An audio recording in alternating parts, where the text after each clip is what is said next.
மாண்புமிகு பேரவைத் தலைவர் அவர்களே, இன்று காலையிலிருந்து மாண்புமிகு உறுப்பினர்கள் இந்த மன்றத்தில் எடுத்து சொல்லியிருக்கும் கருத்துக்களின் அடிப்படையில் சில விளக்கங்களை இங்கே கூறுவதற்கு நான் கடமைப்பட்டிருக்கிறேன். போக்குவரத்து துறை சாதாரண மக்களுக்கு மிக மிக பயன்படும் துறையாகும். இந்த துறையில் அரசாங்கத்தின் சாதனைகளை பாராட்டி ஒரு சில உறுப்பினர்கள் பேசினார்கள். மற்றும் சிலர் இதிலுள்ள குறைபாடுகளை உரிமையோடு சுட்டிக்காட்டினார்கள். பாராட்டுக்களை தெரிவித்த உறுப்பினர்களுக்கு மட்டுமல்லாமல் குறைபாடுகளை சுட்டிக்காட்டியவர்களுக்கும் அரசாங்கத்தின் சார்பாக நான் நன்றி தெரிவித்துக் கொள்கிறேன்.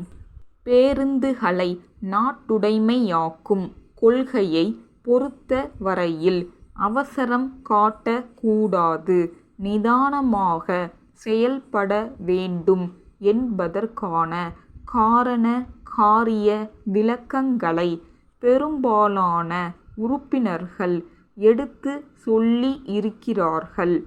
இந்திய நாட்டை பொறுத்தவரையில் பேருந்துகளை நாட்டுடைமையாக்கும் கொள்கையை ஒன்றிரண்டு மாநிலங்களைத் தவிர மற்ற மாநிலங்களில் 30 முதல் 50% என்கிற அளவில் செயல்படுத்தி இருக்கிறார்கள்.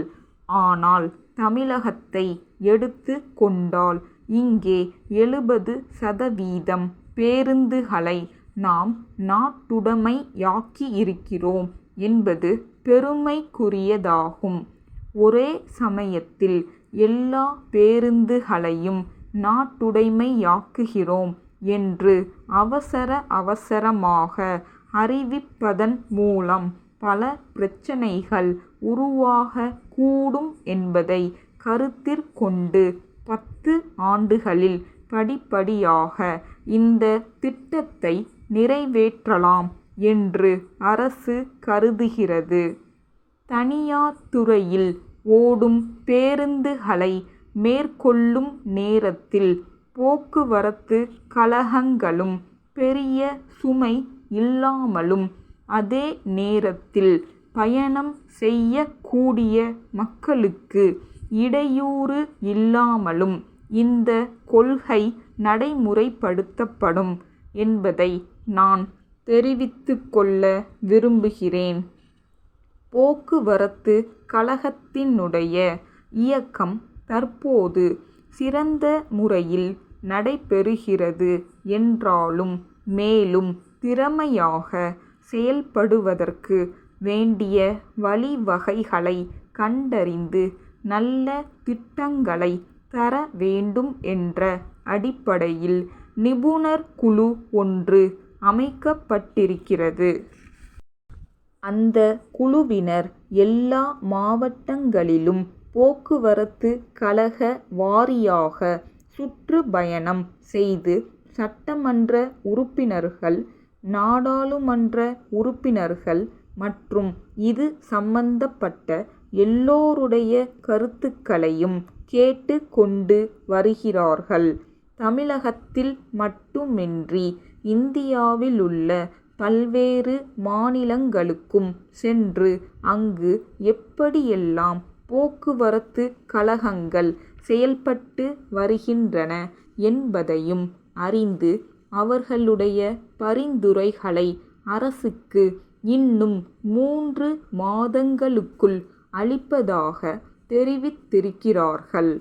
அந்த பரிந்துரைகள் அரசுக்கு கிடைத்த பிறகு அவற்றை எல்லாம் பரிசீலனை செய்து நிச்சயமாக இந்த துறை மேலும் சிறப்பாக பயன்படும் வகையில் நாம் காரியங்களை செய்யலாம் என்று தெரிவித்துக் கொண்டு மாண்புமிகு பேரவை தலைவருக்கு நன்றி கூறி உரையை முடித்துக் கொள்கிறேன். முசிறியிலுள்ள வாணி புத்தக நிலையத்தார், வேலூரிலுள்ள பாரதிதாசன் உயர்நிலைப் பள்ளியின் தலைமை ஆசிரியருக்கு எழுதும் கடிதம். அன்புடையீர்.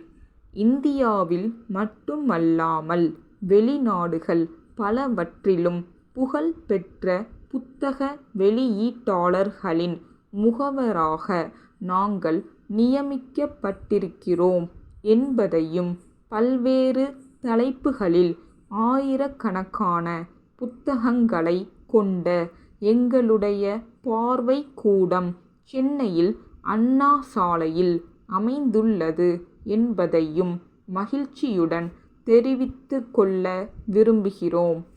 பள்ளி மாணவர்களுக்கு ஏற்றவாறு எளிய நடையில் தமிழ் மற்றும் ஆங்கிலத்தில் பல்வேறு தலைப்புகளில் எங்களிடம் புத்தகங்கள் உள்ளன.